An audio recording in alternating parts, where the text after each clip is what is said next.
durante esse dia e agora estamos aqui nessa noite prontos para aprender mais do Senhor. Nós queremos rogar ao Senhor que nos abençoe, perdoando as nossas falhas e pecados e nos ajudando com a sua mente a entender aquilo que será ministrado, conhecendo a história da igreja, conhecendo e multiplicando aquilo que é bom, que é agradável, que faz parte daquilo que está no seu coração e buscando, Deus, no Senhor evitar os erros do passado também. Abençoa o pastor Alex, o pastor titular, o professor titular, lhe dá sabedoria, que ele possa ministrar do alto aquilo que o Senhor colocou no seu coração e a nós também, nós possamos estar aqui descansados, com a mente aberta para aquilo que o Senhor tem reservado para nós. Muito obrigado, dessa forma nós te oramos gratos no teu santo nome. Amém. Amém. Amém. Irmã Camila, pois é, irmã. Na verdade, eu quis fazer uma homenagem aos nossos queridos alunos de fala espanhola aí, né? Os hermanos que hablam espanhol. Então, né? Pero que sí, pero que no. Eu escuto, mas eu não conheço, eu não tenho referências, assim. Depois vocês me dão aí as referências de cantores que têm uma boa teologia, né? Eu, particularmente, eu não conheço esse grupo, então, se eu errei na escolha aí, vocês têm misericórdia da minha vida, viu? Para identificar, hoje em dia está difícil, né? Muitas canções aí, aqui no Brasil mesmo. Pronto, manda para mim aí que eu escuto sim, né? A gente aqui ouve mais, ouve falar mais estava estouradíssimo, né?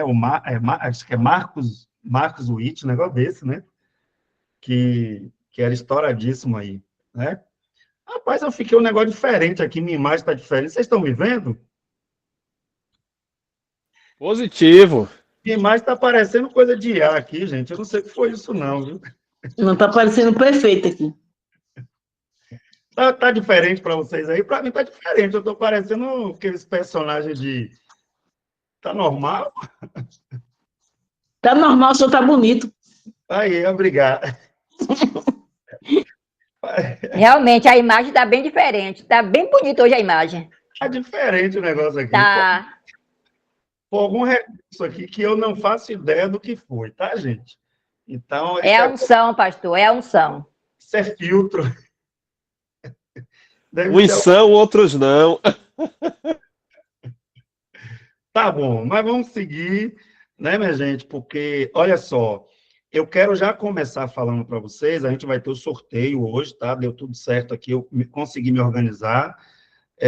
Então, a gente vai ter o sorteio no final da aula. E também, irmãos, eu quero fazer um combinado com vocês aqui, o seguinte, na próxima semana, nós vamos encerrar a história da igreja. Pelo cronograma, encerraríamos hoje. Porém, como teologia sistemática é uma disciplina que tem um pouquinho mais de aulas, então, lembra que a gente teve uma aula de transição, que eu fiz a conexão daqueles conteúdos das primeiras disciplinas, das 5 primeiras? Então, acabou que a gente ficou com uma aula menos de história da igreja. E aí, para a gente não fazer as coisas correndo, e também já não ter logo mais um trabalho aqui hoje, né, para vocês fazerem dentro aí dos próximos dias, e falando em trabalho, tem gente que está me devendo, hein? Faça os trabalhos, em nome de Jesus. Mas dá tempo. Até novembro, né, pastor Jorge? Até novembro dá tempo. Então, para não interromper a história da igreja, sem pelo menos chegar um pouco mais adiante, então, semana que vem, nós vamos ter mais uma aula de história da igreja. E aí, de hoje a 15, nós iniciaremos a aula de teologia sistemática, tá? Não se assustem, apesar do nome, mas vocês vão ver que não é nada assim de outro mundo. É basicamente entender as principais doutrinas da nossa fé, tá? Entender as principais doutrinas da nossa fé. Então, fiquem tranquilos que é possível a gente organizar aí, tá? Eu não vou entrar já aqui falando da Reforma Protestante. Eu vou retomar de onde nós passamos, né? É terceira aula, pastor? Ô, irmã, É terceira aula? isso, hoje é a aula 3, né, de História da Ah, Igreja. É a aula 3, tá? Tranquilo. Então, vamos lá. Onde foi que nós paramos, né? Nós falamos um pouco aqui nesse slide, na semana passada, pensando o seguinte: quando teve a aprovação ou a imposição do Império Romano para que o cristianismo se tornasse a religião oficial, né? Afinal de contas, quem foi o imperador? Alguém lembra? O pessoal sempre fala, né? Sempre se atrapalha aí com relação a isso. Foi Constantino.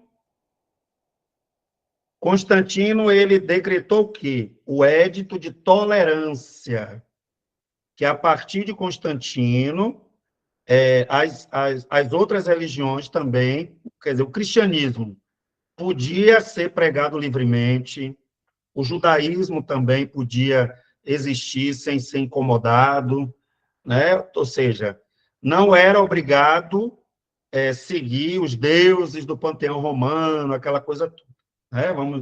Vamos pensar assim. Então, exatamente. Aí depois nós tivemos o quê? Teodósio. Teodósio, ele foi mais maluco ainda, né? Teodósio, ele chegou e falou assim: não só iremos tolerar, mas o cristianismo será religião obrigatória. E quando Teodósio tomou essa decisão, foi a pior coisa que ele podia ter feito, né? Ah, pastor, mas foi bom que deu uma paz para os cristãos, né? Que estavam sendo muito perseguidos e tal. Não, irmãos, não foi bom. Não foi bom.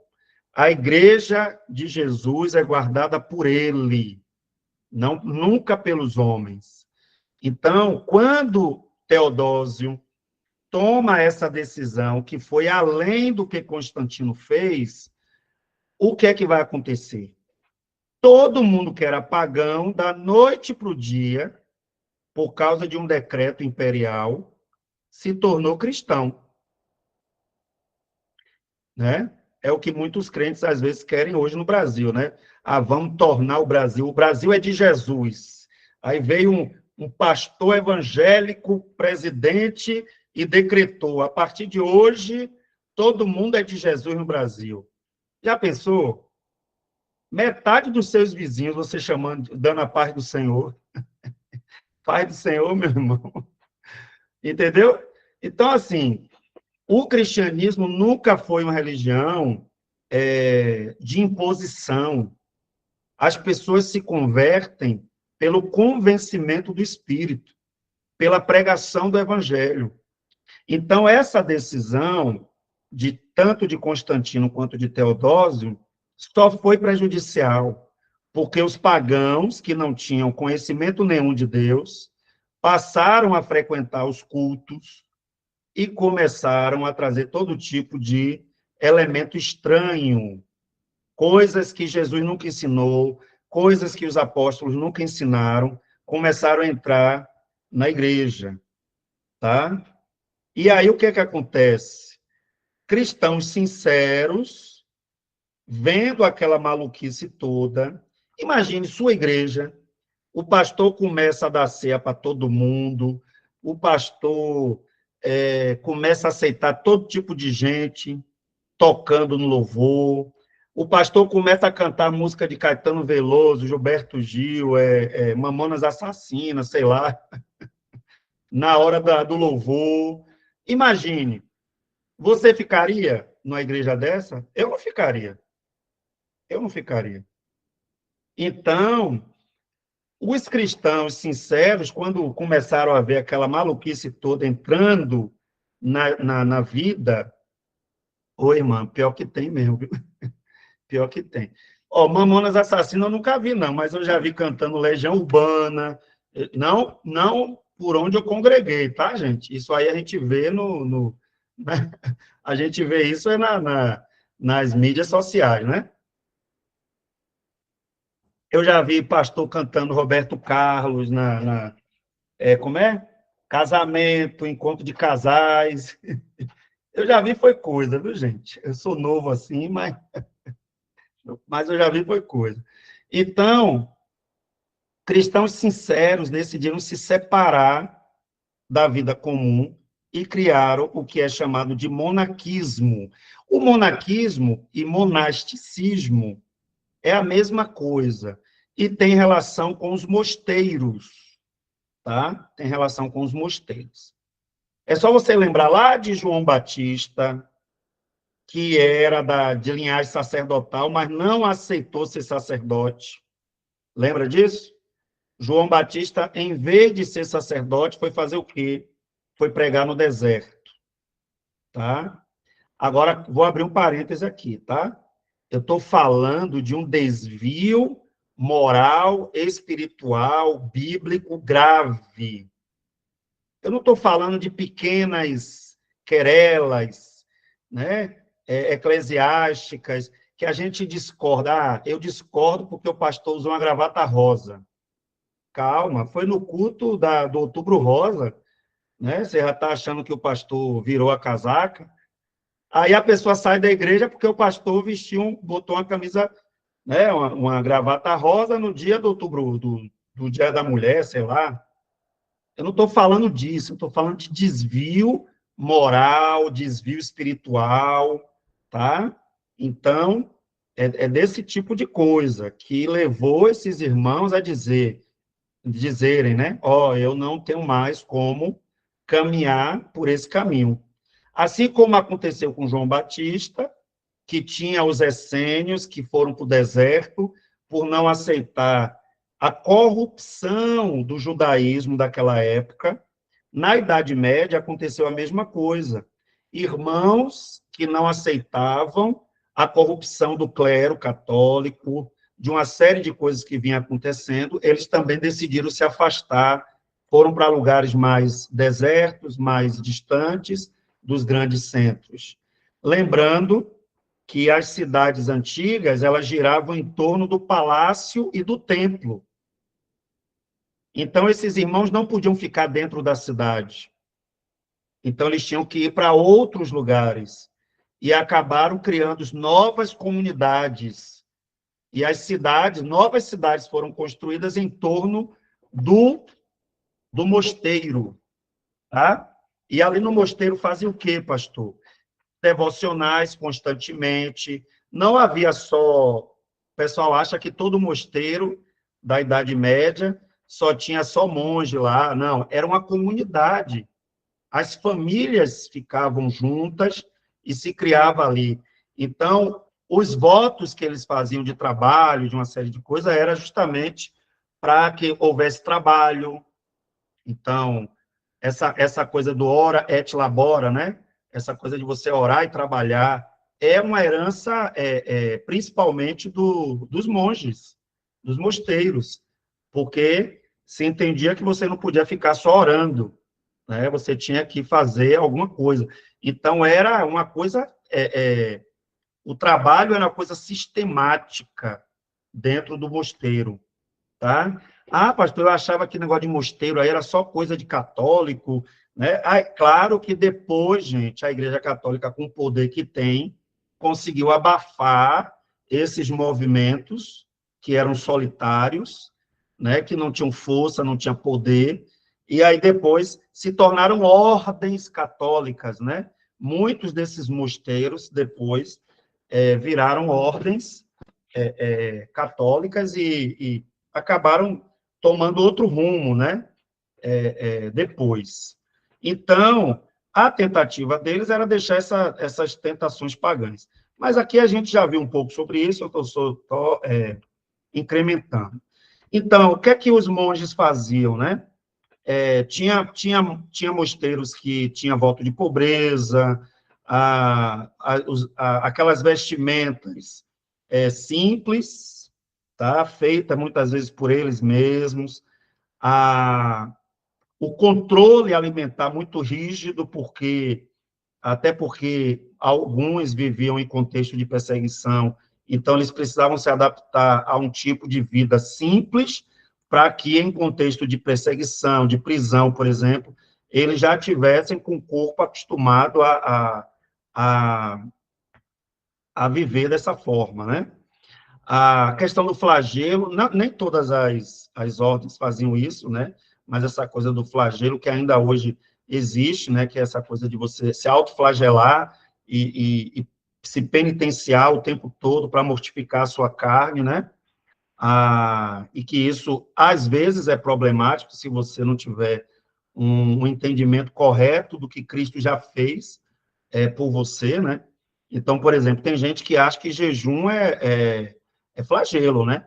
É ficar golpeando o seu corpo para que você possa sofrer, e ali você tem que se entristecer, padecer com o jejum, quando, na verdade, o objetivo é você se abster de alimento para se encher do alimento que vem de Deus, né? Viviam em celibato, mas nem todos, tá? Como eu falei, os mosteiros, muitos deles viviam em comunidade, e a comunidade incluía todas as pessoas, né? A gente tem os mosteiros, os monges orientais, que eles eram mais solitários, que é justamente os mosteiros onde tinha a questão do celibato, né, mais forte, e os mosteiros ocidentais, que eram, como eu já falei, as comunidades, né? Então, muitas cidades antigas da Europa, elas nasceram por conta dessa projeção que os mosteiros tiveram, né? Por quê, gente? Para onde é que as pessoas fugiam? Para onde é que as pessoas onde é que as pessoas encontravam socorro? Era nos mosteiros, né? Então, as primeiras escolas da Idade Média, né? Escola para as pessoas comuns, né? Porque só tinha escola para o clero, só tinha escola para a monarquia, né? Para as pessoas que estavam ali ligadas ao reino e à religião. Então, a vida monástica, ela foi uma tentativa de preservação da Igreja de Cristo. Obviamente que tinha seus problemas, tá? Tinha seus problemas. Aí a gente tem aqui os beneditinos, que é uma ordem que é bem conhecida, né? Que é muito falada, que tinha alguns votos, né? De abandonar as propriedades, se abster de qualquer prazer físico, obedecer aos superiores em tudo, ficar em silêncio durante uma grande parte do dia, obedecer a um cronograma de cultos domésticos, trabalhos manuais em casa, no campo. Então, assim, cada ordem costumava ter uma prática, né? No caso dos beneditinos, eles tinham essa questão. Isso é bom para o contexto que eles estão fugindo de uma religiosidade que ficou louca, mas, ao mesmo tempo, também a gente herdou um pouco dessa... Eu esqueci agora o nome disso, na teologia tem um nome, quando você acha que o mal está fora de você, né? Que você quer se afastar, eu esqueci agora como é que chama isso, mas você se... É uma vida asceta? Isso, ascetismo, né? Essa visão ascética, né? Vou colocar aqui ascética, né? Assim, para que vocês possam saber e se ler isso aí em algum lugar, né? O ascetismo é o quê? Tem igrejas evangélicas no Brasil que, infelizmente, pensam dessa maneira, né? Que você precisa se afastar de tudo e de todos para conseguir ter uma vida santa, tá? Por exemplo, a gente faz retiro. A gente faz retiro, às vezes, gente, para sair do meio da muvuca, da agonia. Mas não porque lá no retiro pelo fato da gente estar se afastando do pecado, nós vamos ter mais, né, comunhão com Deus. Não, você pode ir para o retiro só para ficar pirraçando os outros, encrencando com tudo, reclamando da comida. Tem gente que vai para retiro e volta pior, né? Então, assim, porque o pecado não está na cidade, o pecado não está no seu entorno, o pecado está dentro de você. Então, essa coisa do ascetismo é perigoso, porque a vida santa, ela se manifesta no contexto da vida normal, né? A santidade, ela tem que vir de dentro daquilo que Deus está transformando, né? A sua vida. Então, olha que a má compreensão da teologia leva a igreja a ter práticas antibíblicas, tá? Leva a ter práticas antibíblicas. Ah, não, vamos pegar o jovem da igreja. Meu Deus, o carnaval é do Satanás, e, né, é festa da carne, tá? Mas, assim, ir para um retiro fugindo do carnaval pode não resolver nada. Então, a gente precisa instrumentalizar, educar, discipular os nossos jovens para que eles consigam preservar uma vida de santidade, independente de onde eles estejam. Ah, meu Deus, não quero que meu filho vá para a faculdade, porque lá é um antro, né, de esculhambação, é um lugar terrível, meu filho não vai, né, suportar isso. Seu filho, ele lida com pecados gravíssimos dentro do coração dele. É só você ter uma conversa franca, à luz da Bíblia, que você vai perceber isso. Então, essa ideia de que o pecado está fora, ela é problemática. Mas, no início, os mosteiros tinham uma intenção boa, que era fugir da loucura que as cidades cristãs, entre aspas, né, tinham se tornado, tá certo? Então, sabe aquela coisa que a pessoa diz assim, ah, se eu não fosse casado com essa pessoa, era mais santo. Quer dizer, você está colocando a sua vida errada na conta dos outros, né? Ah, se eu fosse de outra igreja, eu era mais espiritual. Comece a orar. Eu gosto muito de um testemunho que o pastor Jeremias Pereira dá, quando eles foram na Coreia do Sul para ver o avivamento que estava acontecendo lá, os presbiterianos, né? Foi uma caravana de presbiterianos. Aí o camarada chegou e falou assim, gente, vocês podiam entrar no quarto de vocês, fazer um círculo no chão, entrar nele e dizer assim, eu só saio daqui quando o Senhor derramar, né, da sua presença, do seu poder na minha vida. Quer dizer, vocês vieram de longe para buscar uma coisa que está no quarto de vocês. Então, claro, assim, claro que uma viagem dessa vale a pena, não tem nada de errado em fazer a viagem, mas a questão é que não é o lugar que vai fazer de você um melhor crente, mais espiritual, mais cheio de Deus. Não é o lugar, mas é a sua decisão diária. É a sua decisão diária. Você pode trabalhar num lugar que só tem gente pervertida o tempo todo, mas se você está em Deus e tem firmeza nele, você vai permanecer nele. Que força fraca é essa, né? Quer dizer que o demônio que está no cara lá é mais forte do que o Espírito Santo está em mim, né? A pessoa diz assim, ai, pastor, eu tô todo me arrepiando aqui, eu estou me arrepiando. Irmão, quem tem que se arrepiar é o diabo, que chegou à luz aqui, ele é que tem que se arrepiar. Ai, meu Deus, eu estou tendo até calafrio, né? Não, irmãos. Então, que poder fraco é esse, né? Que a gente começa a achar que a gente é tão frágil que se a gente ficar no meio desse povo, a gente cai.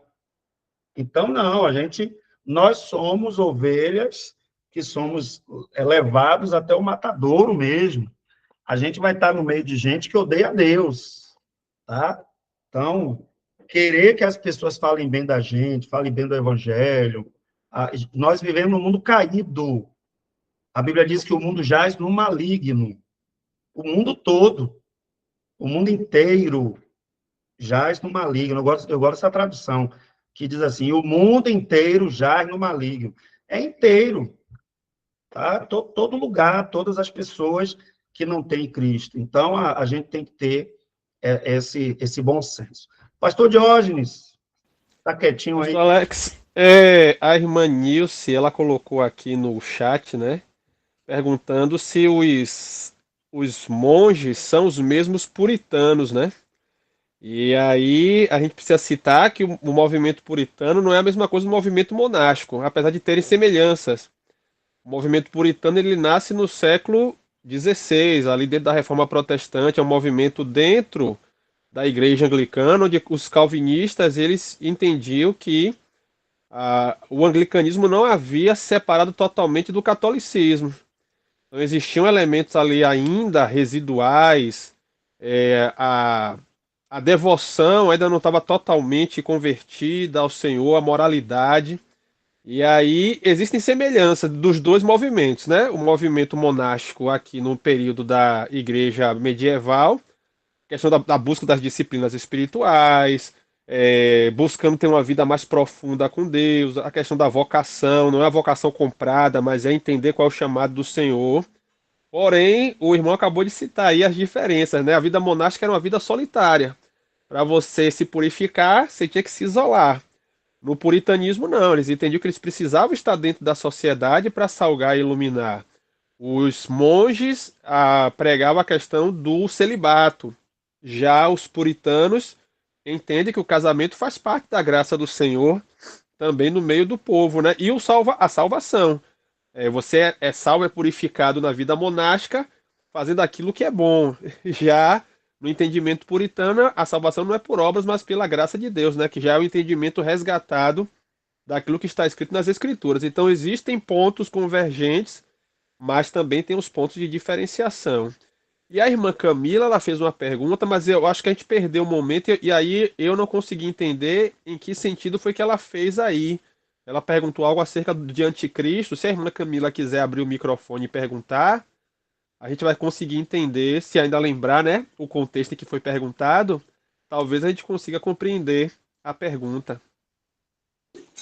Oi, pastor, boa noite. Não, é que assim, tipo, o pastor estava falando sobre ter um pouco mais de cuidado, né, com as coisas espirituais, como que as pessoas falam do Jesus, a igreja como que fala, todas essas coisas, né? Então, daí eu me lembrei sobre o livro de Apocalipse, que ele fala que ele é o Cristo e como que tipo vai começar a, não sei como se fala aqui, mas na Argentina se fala endulçar os ouvidos das pessoas como para tipo enganar. Não sei se se me entendeu ou não. Sim, tem sim. Assim, essa questão do anticristo, gente, primeiro, né? Aí já é um pouco de escatologia que a gente vai ver um pouquinho lá em teologia sistemática, tá? Essa questão do anticristo, por exemplo, João, ele vai dizer que ele já está entre nós. Então, a ideia de anticristo, não só como figura, como pessoa, o homem do pecado, lá, escatológico, no final de todas as coisas. Inclusive, alguns reformadores consideravam o Papa, por exemplo, como anticristo, né? Porque qual é a ideia de anticristo? Quando você se posiciona contra aquilo que é o ensino de Cristo, aquilo que é o ensino apostólico, você está se constituindo como alguém que é um anticristo. E aí é mais ou menos isso, né, Camila? Como você falou, acho que é alguma coisa como se fosse comichões no ouvido, né? Você ouve a verdade, mas não entende, não compreende, tá? E isso está acontecendo, gente, não só no meio católico, no meio evangélico, de modo geral, a gente tem uma polifonia hoje, ou seja, muitas vozes falando ao mesmo tempo, que é uma ingenuidade, por exemplo, um pastor hoje achar que ele pastoreia o seu rebanho sozinho, que ele discipula o seu rebanho sozinho, que ele ensina. Às vezes, um sermão de 50 minutos é desfeito num vídeo de 30 segundos. Entendeu? Aí, ó, tá vendo? O pastor ontem pregou uma coisa lá na igreja, mas aqui, ó, esse aqui tá dizendo outra coisa. Eu vou ficar com esse videozinho de 30 segundos. Então, é difícil isso hoje, né? A gente conseguir construir alguma coisa hoje sólida no coração, na mente dos membros de uma igreja local, porque as pessoas ficam ouvindo de tudo, de tudo. Ah, mas a Bíblia diz que devemos ouvir de tudo e reter o que é bom. Sim, meu filho. Você, com 30 anos de crente, você já não sabe o que é bom, porque você ouve de tudo, e na medida que você vai retendo o que é bom, você começa a entender o que é bom de ouvir. Quer dizer, não é para ficar ouvindo de tudo o tempo todo. É para dizer assim, opa, isso aí eu já sei que não é coisa boa. Eu já sei que o caminho aí é errado. Eu já sei que essa convicção aí está fora do que eu entendo. Porque senão você fica confuso. Chega sábado de manhã, está o crente lá na frente da televisão, aí ele ouve o Malafaia, ele ouve o Edir Macedo, ele ouve o Caio Fábio, ele ouve ele ouve o pastor Alex, ouve Diógenes, aí depois ele diz assim, meu Deus, esses homens são uma bênção, né? Você não consegue nem perceber que eles falaram coisas completamente diferentes, né? Então, a gente vive, né? A gente vive hoje uma necessidade de evangelizar quem supostamente já está evangelizado. Mas tudo bem. Gente, ó, essa afirmação aqui de Agostinho, cuidado, tá? Agostinho tornou-se predominante, a organização promovida por Agostinho tornou-se predominante. Não é que a organização católica foi promovida, de certa forma, também, mas não só por ele. Todos os pais da igreja, quem são os pais da igreja?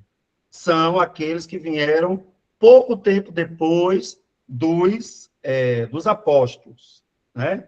Então, são pessoas que ouviram ou diretamente dos apóstolos ou de algum discípulo imediato dos apóstolos. Então, são pessoas muito próximas, tá? Pessoas que tiveram um contato mais próximo com a verdade apostólica. Então, embora houvesse grupos contrários à igreja oficial, né, que era a igreja católica, tornou-se predominante e podemos chamar a igreja católica de igreja oficial da época, sim.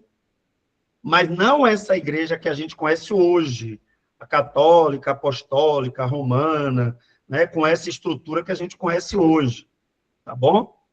Os grupos dissidentes eram poucos e com poucas pessoas, mas eles existiam. A Igreja Católica inicia um processo de organização hierárquica. O que é hierarquia? É essa coisa vertical, né, que pessoas estão acima da outra.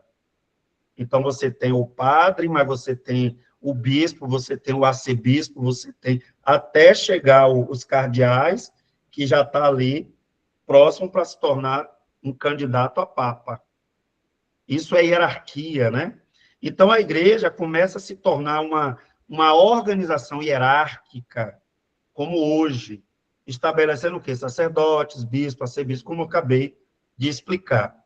A figura do Papa ainda não era definida, mas o imperador era proeminente. Ou seja, são os imperadores que vão começar a se autodeclarar como pontífices, tá? Pontifex, no latim, é cabeça. Cabeça. É aquele que determina as regras, que dita as orientações. Então, podemos dizer que os primeiros papas foram os imperadores, porque eles se declaravam assim.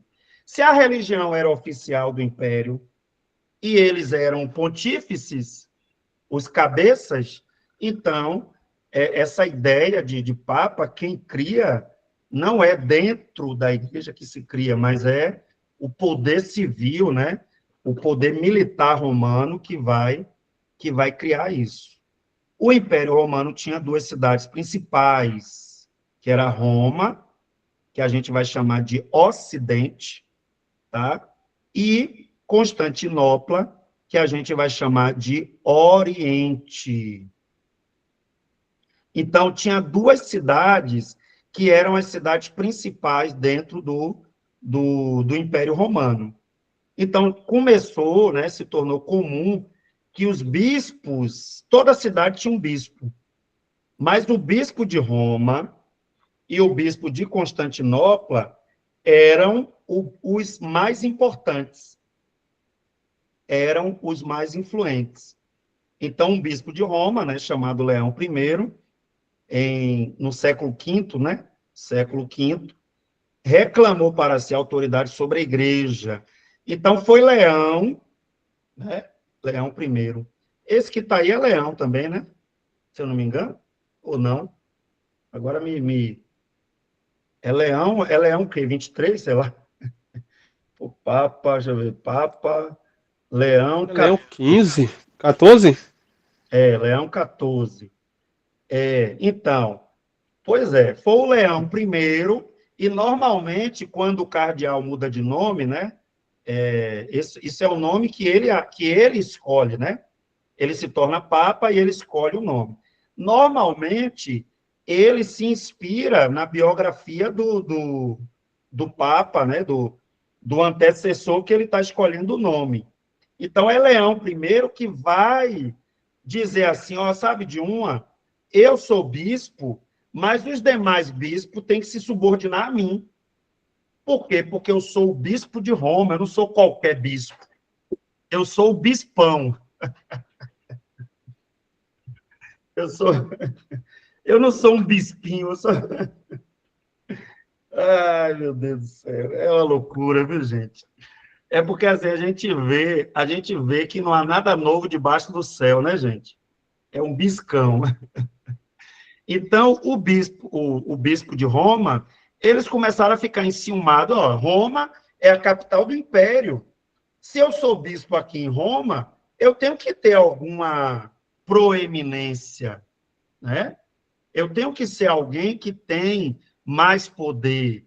Ah, pastor, então foi assim que surgiu esse negócio né, do Papa, a questão de estar lá em Roma. Exatamente. Nós estamos falando aqui, gente, de quantos anos? 1400 e barará, né? Então, assim, são muitos séculos com essa lógica, né, de pessoas que estão acima de outras. Eu não estou dizendo que dentro da igreja, por questão de organização, administração, a gente tem, sim, pessoas que têm autoridade, mas não nesse sentido, né? Por exemplo, pastor Diógenes é pastor, eu também sou pastor. Longe de nós querer ter essa coisa de que, mas eu sou um pastor, tipo assim, né? Classe A. Eu sou um pastor, eu tenho um amigo lá em Conquista que ele fala que ele é da série D, série D de dado, né? Eu não sou da série A, não, os pastores aqui da cidade, da série A, não. Então, essa misericórdia, Deus me livre, essa ideia de hierarquia, de superioridade, ela é carnal.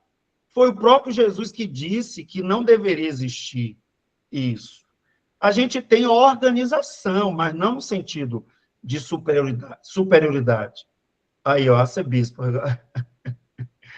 Ai, meu Deus. Então, vários grupos se levantaram, como os nestorianos, né? Cristãos verdadeiros que discordavam de questões políticas na igreja. Tá? Você pode pesquisar depois. Os nestorianos, eles não concordavam. Então, assim, o que é que eu estou dizendo? Pastor, eu não entendi. O senhor está onde? Que eu me perdi aqui na conversa. Ó, onde é que eu estou? Dentro da própria igreja, sempre existiu pessoas que não concordavam. E não concordavam por quê, pastor? Porque era gente que ainda tinha algum resquício de Bíblia. Ainda tinha o temor de Deus. E dizia assim, eu não concordo com isso, não.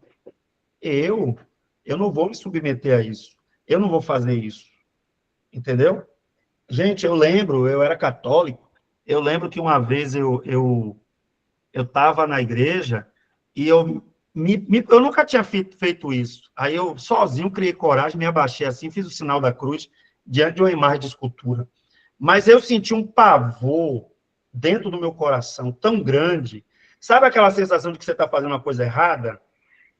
Eu lembro como se fosse agora. Eu saí correndo e nunca mais fiz aquilo. Aí você vai me perguntar assim, como foi isso, pastor? Por quê? Não sei. Mas eu senti dentro do meu coração como se eu estivesse fazendo uma coisa que não estava certa. Então, assim, eu acredito que Deus sempre teve, ao longo da história da igreja, um povo para chamar de seu. Eu acredito nisso piamente. Deus sempre preservou o seu remanescente fiel, que olha para determinadas coisas e diz, isso não é normal, gente. Tem alguma coisa errada nisso, eu não vou fazer isso. Olha, isso é loucura. E aí o evangelho, de alguma forma, vai entrando no entendimento da pessoa, e a pessoa ela vai deixando de fazer determinadas coisas. Porque ela vai recebendo entendimento de Deus, luz no seu entendimento, de que ela está no caminho errado. Então, por isso que a gente precisa orar. Né? Por que a gente ora para que as pessoas, para que elas tenham uma experiência com Deus, um encontro com Deus, para que elas possam ser impactadas pelo Evangelho? É por isso que a gente ora. Né? E aí outros grupos, né, que foram aparecendo. Mas vamos lá, vamos dar uma adiantada aqui. Aí a gente tem, não tem a data aqui, pastor Joyce, dá uma olhadinha aí, se eu não me engano é 1054, né? Eu acho que é 1054, quando acontece o cisma, chamado Cisma do Oriente. Eu sei que é século XI, eu acho que é 1054. Isso aqui era para estar aqui no slide. Deixa eu ver se eu consigo colocar aqui. É 1054 mesmo? Se alguém... Eu estou procurando aqui na post. Dá uma gulgada aí. Mas eu acho que é isso mesmo. Cisma do Oriente. Alguém que está aí. Eu vou me atrever a botar aqui, 1054, eu acho que é isso mesmo. Tá? 1054. Pronto. A memória... Divisão da Igreja Católica. De vez em quando ela funciona, a memória. Então, assim, século XI vai acontecer a primeira divisão. Essa ideia, porque a Igreja Católica, ela é única, né? Eles gostam de dizer isso, temos uma fé una no mundo todo. Mentira. Só aqui no Brasil, se eu não me engano, são 7 grupos católicos. Só tem um que é ligado ao Vaticano. Né? Então, assim, não existe essa unidade 100%. Não existe, tá? Então, a causa, por que o Oriente cismou, né? Cismou, saiu, não quis mais se submeter à Igreja de Roma. Tá? Seu áudio está aberto. Por que a Igreja Católica cismou? Por rivalidade política, a Igreja Oriental, ela queria que Bizâncio, né? O antigo Império Bizantino e tal, queria que tivesse mais autoridade, sem depender tanto de Roma. A questão também do papado, eles não queriam se submeter ao bispo de Roma. Lembra que eu falei que tinha 2 cidades importantes? Tinha 2 cidades importantes. Quais eram elas? Roma e Constantinopla. Constantinopla, que era a capital, né, bizantina. Então, o pessoal lá não aceitava se submeter ao bispo de Roma. Então, lá eles passaram a ter o patriarcado, né? Então, um bispo era escolhido para ser o patriarca do grupo lá, né, no Oriente. Então, aqui no Brasil, inclusive, recentemente, isso não deve ter 15 anos, um desses aí, apóstolo, né, foi tanto apóstolo que ele disse assim, meu Deus, ser apóstolo, eu já não estou tendo mais essa moral toda, eu vou inventar outro nome. Aí ele se autoproclamou patriarca do Brasil, né? Então, assim, nada novo, né? É só vaidade e canseira, né? Como diz Salomão em Eclesiastes. É para a gente se escandalizar com isso? Claro que não. Você não é menino, você não é bobo, você está vendo se cumprindo tudo que Jesus disse que ia acontecer. E no meio dessa confusão toda, ele sempre vai ter os seus. Então, guarde seu coração para que você faça parte daqueles que é de Cristo. Né? Quem é de Cristo se aparte do mal. Então, esses problemas, gente, eles existem porque, primeiro, o homem é mau, o homem é caído. Segundo, a igreja tem um inimigo, que é Satanás, que está ao nosso derredor o tempo todo. É por isso que a gente tem que guardar o nosso coração, para não ficar ouvindo qualquer voz e já seguir. Vá para a Escritura. Né? Eu estou com vontade de abrir uma igreja. Aí vou botar meu nome, a Igreja Apostólica do Fogo Azul. Aí eu boto minha foto lá gigante, eu e Jesus, um banner gigante caindo assim, do pé direito assim. Deus é mais. Se você vê, pode internar que ficou doido. Né? Então, assim, as pessoas perdem o bom senso porque elas não têm o temor de Deus. Só isso. Fogo azul é fogo estranho. Diz que é o fogo mais puro que existe. Quando o fogo fica azul é porque não tem nenhuma impureza. É sério, o povo que diz isso. A diferença na língua, claro, né? A igreja oriental, ela era de fala grega. Já a ocidental era de fala latina. Como é que você convence os gregos a ter uma missa em latim? Isso é uma imposição cultural que Jesus nunca fez. A beleza da igreja está justamente na diversidade étnica que ela tem. Todos os povos, nações, tribos, línguas, né, gente? O Apocalipse está cheio dessas declarações. A beleza da igreja está na diversidade que ela tem de pessoas, de etnias, de línguas diferentes. Então, querer uniformizar a igreja é um pecado. É um pecado. A questão do celibato clerical, né? A igreja oriental sempre permitiu o baixo clero de casar. Só não podia casar, acho que era a partir de bispo, né? Se eu não me engano, a partir de bispo não podia casar, mas padres, sacerdotes, diáconos, qualquer pessoa que fizesse parte do clero, do baixo clero, podia casar normalmente. Já na igreja ocidental, até hoje, todo mundo que é do clero não pode casar de jeito nenhum, né? Por causa de pressões externas, também, a igreja do Oriente estava sendo pressionada pelos muçulmanos, nesse período, né, do século XI, o islamismo já era muito combativo naquela região, e também a igreja ocidental também estava enfrentando, na Europa, principalmente, a pressão dos bárbaros, né, que foram cristianizados, não evangelizados. Cristianizado é quando você absorve a pessoa dentro da igreja e diz, você é crente, você é batizado, você foi batizado quando você nasceu, você é católico. Então, isso é cristianizar, tá? E aí, é interessante, né? Um bispo excomungou o outro. Como é que chama isso? Excomunhão mútua, né?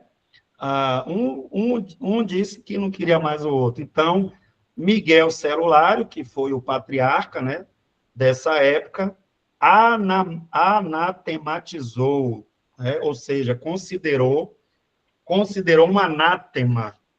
Ó o leão de novo aí. Esse tal desse leão aí, o atual, ele vai fazer alguma coisa, porque normalmente os leões, os papas leões, sempre fizeram alguma coisa diferente, tá? Esse aí, particularmente, ele é menos, quer dizer, ele é menos liberal do que o anterior, mas ele também não é como Bento XVI, por exemplo, que era ortodoxo, né? Bento XVI, gente, era praticamente um protestante de batina, com pequenas com pequenas variações, né? E aí, por conta da história também, né? Então, Miguel Cerulário, ele tornou o Leão 9, né? Eu falei 11, não, né? Leão 9, anátema, né? Maldito. E Leão 9 não ia ficar para trás, né? Também disse que Miguel Cerulário era maldito. Então, um amaldiçoou o outro, excomungou, e aí ficou dois papas excomungados, né? Dois papas excomungados, já dá para perceber que a coisa não ficou boa. Muito bem. Aí eu vou dar um salto aqui, tá? Porque não tem jeito. A história, ela é muito grande. A gente está falando aqui de mais de 2.000 anos, né? De história. Pastor Diógenes, fala alguma coisa aqui. Pastor, Pegar uma...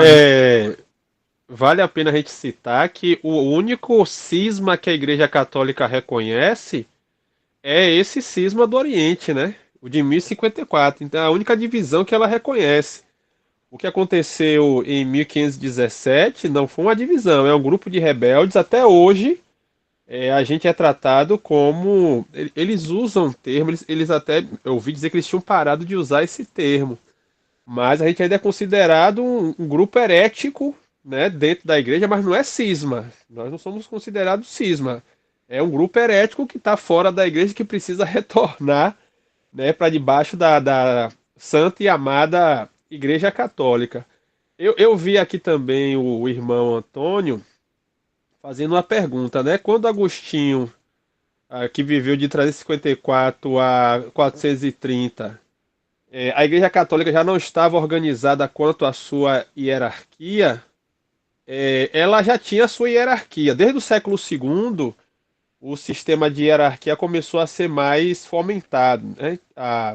Os bispos, os supervisores, né? Os líderes das igrejas de Antioquia, de Roma e de Constantinopla, eles passaram a ter uma proeminência maior. Então, esse sistema de hierarquia, de fato, começa a partir do século II. Agostinho, ele foi importante para outras coisas.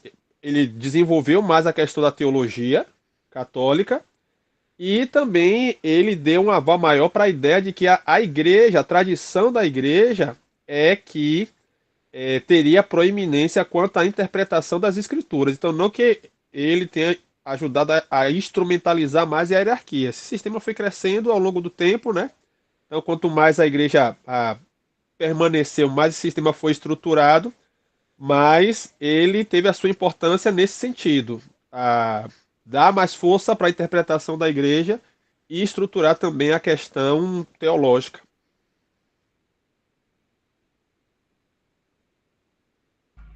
Perfeito, perfeito. Eu creio que a dúvida foi tirada. Tem hora que eu me passo aqui nos comentários, mas ainda bem que o pastor Jorge está ligado aí. Muito bem, então vamos dar um salto aqui rápido. E aí, gente, lembrando, pastor, é muita coisa em pouco tempo. Eu não estou dando conta. Calma. Toda vez que a gente vai ver uma coisa pela primeira vez, é natural que a gente se assuste. Meu Deus, é tanta história, eu nunca ouvi falar algumas coisas. As Cruzadas, por exemplo, tem filme, a gente já ouviu falar várias vezes. Então, assim, muita coisa,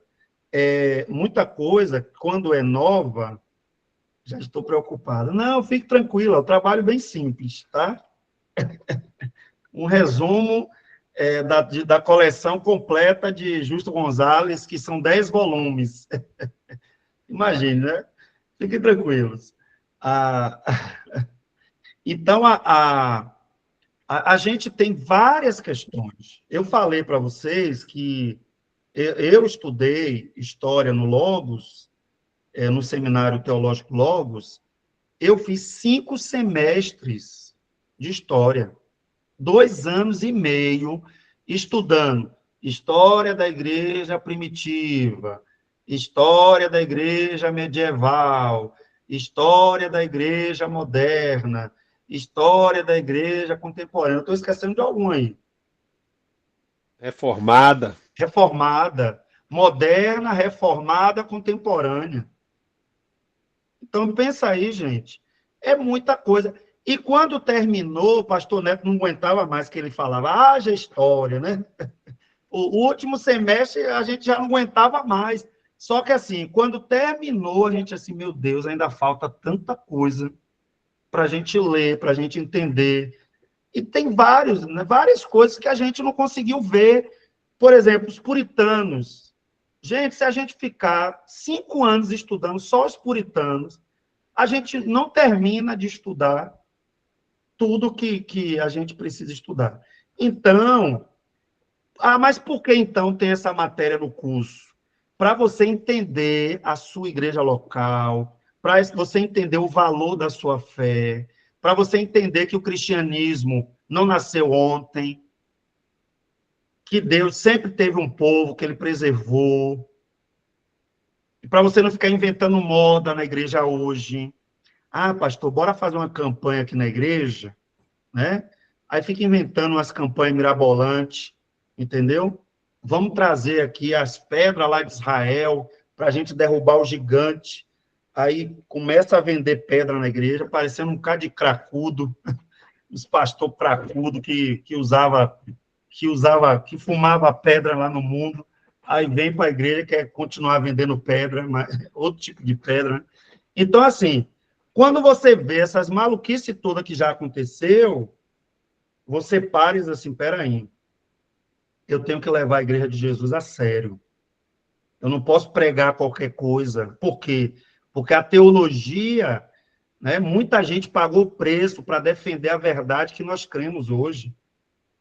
Para chegar hoje uma pessoa aventureira e querer destruir com argumentos frágeis. Peraí, gente, ninguém nunca ensinou isso. Aí quer dizer que agora se inventou a roda. Então, quando você conhece a história da sua igreja, do povo de Deus, você estuda a Bíblia com seriedade, você prega com temor, porque atrás da gente tem uma nuvem de testemunhas, né, que pagaram com a própria vida para que hoje o evangelho chegasse a nós. Quando você conhece a história da igreja, você não quer se tornar um coach do púlpito, né? Quando você conhece a história da igreja, você... eu sou coach agora, não me chame de missionário nem de pastor, não. Eu sou coach, eu agora, né, eu trabalho com gestão de pessoas e não sei o quê. Não, porque você já viu que, rapaz, eu já vi isso deu errado, essa miséria aí deu errado lá atrás, ó. O povo começou a abandonar a Bíblia, começou a pregar coisa da sua própria cabeça, isso deu errado. Se deu errado lá atrás, vai dar errado de novo. Então, quando você conhece a história da igreja, você abre mão de determinadas práticas. E aí você tem uma fé saudável, uma pregação saudável, um conselho saudável. Entendeu? Não vai... Eu não sei se eu contei para vocês aqui que a mulher fez se aconselhar com a outra na igreja. Porque meu marido está assim, meio frouxo, meio devagar, e não sei o quê. Aí a infeliz da irmã, chegou e falou assim, minha filha, seu marido está precisando de um par de chifre. Falei, rapaz, que satanás é esse que essa irmã tirou isso de onde? Aí agora, depois, porque assim, tem umas pessoas que não têm bom senso, gente. Então, você tira do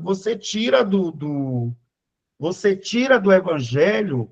Quando você conhece a história da igreja, você se submete mais a Deus. Oh, Deus, guarda meu coração, porque tantos no passado também caíram por causa de bobagem. Guarda meu coração. Por isso que a gente está estudando aqui a história da igreja. Mas é um curso de pregadores e professores. É justamente para que você valorize a sua igreja. Pastor, minha igreja é uma igreja séria, meu pastor é um homem de Deus. Ele não é perfeito, mas ele é um homem de Deus. Ele tem temor de Deus, ele prega a escritura com fidelidade. Aí você valoriza mais a sua igreja local. É por isso que a gente tem que estudar a história da igreja, né? Pastor Jorge, Pastor Alex, pode falar, depois a irmã Nilce está com a palavra. Certo.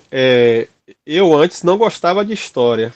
até estudar a história da igreja, porque quando eu fui ensinar, e provavelmente também foi da sua época, você tem a mesma idade que eu, história na escola é muito voltado, ou era muito voltado só para a questão de data, né? Data e nome, data e nome, data e nome. E quando a gente passou a estudar a história da igreja, a gente começou a compreender por que que a igreja chegou, né? A igreja local, a igreja do Senhor chegou ao patamar, ao ponto que nós estamos hoje. Quais foram os erros que foram repetidos, os acertos que deveriam ser continuados. E eu era da Igreja Batista quando eu entrei no seminário e comecei a estudar a história da igreja com o pastor Neto. E uma das coisas que me deixou maravilhado é o porquê, por exemplo, da existência de hoje da Igreja Batista. Na minha cabeça, a igreja era batista por homenagem a João Batista. E muita gente acredita dessa forma. Mas o nome Batista vem justamente do movimento anabatista, que vai surgir na Reforma Protestante. A ideia de an, né? Esse prefixo an quer dizer não, e o batista de batismo, ou seja, eles não reconheciam o batismo católico, né? A teologia do batismo católico. Então, quem entregava o coração para o Senhor precisava ser rebatizado. Essa, inclusive, é uma prática hoje das igrejas protestantes, além de não aceitar o batismo infantil. Para eles, para ser batizado, era necessário ter a compreensão do que é que significa nascer de novo.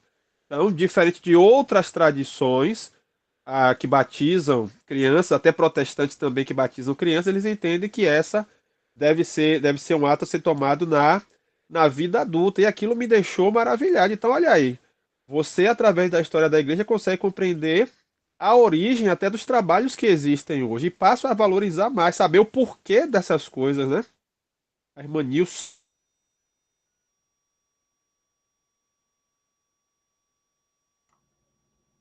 Irmã Nilce, a senhora quer falar?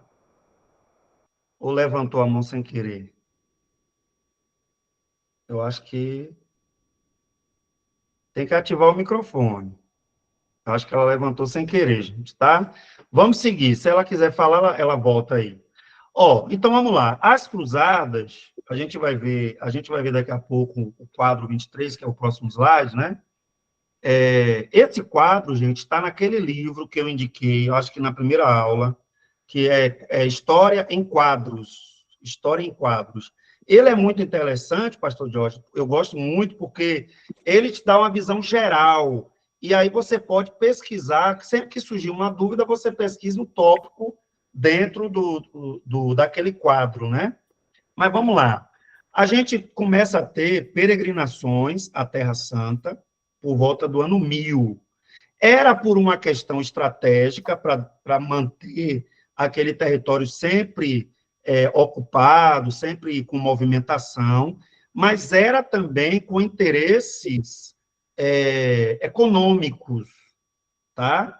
Começou a se vender a ideia de que você tinha que ir pelo menos uma vez na vida em Jerusalém, que você tinha que conhecer a terra por onde Jesus e os apóstolos andaram. Nada novo, né, gente? Nada novo. Hoje a gente tem as caravanas da vida.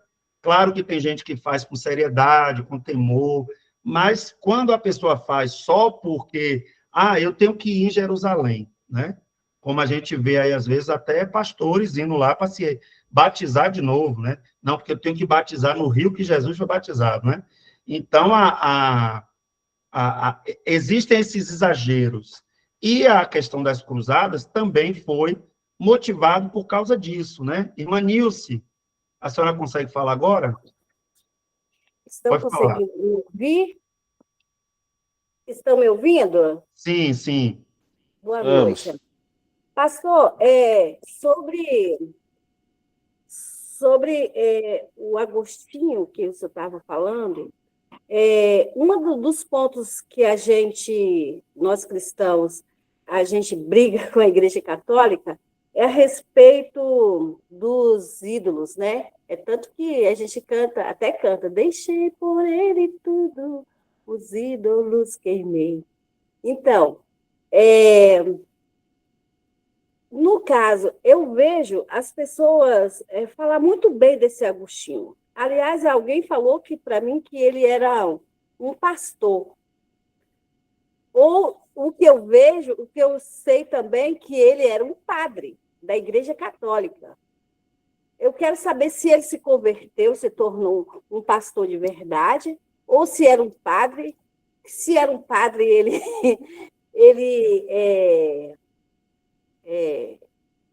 ele adorava os ídolos da Igreja Católica. Porque é uma coisa assim que eu não consigo aceitar, e há muita dúvida dentro de mim em relação a esse Agostinho, porque eu vejo as pessoas falando muito sobre Agostinho, que ele falava muita coisa a respeito da Bíblia, mas como pode ser uma pessoa que fala muito bem da Bíblia, mas não deixou os ídolos? É isso aí, essa é a minha pergunta.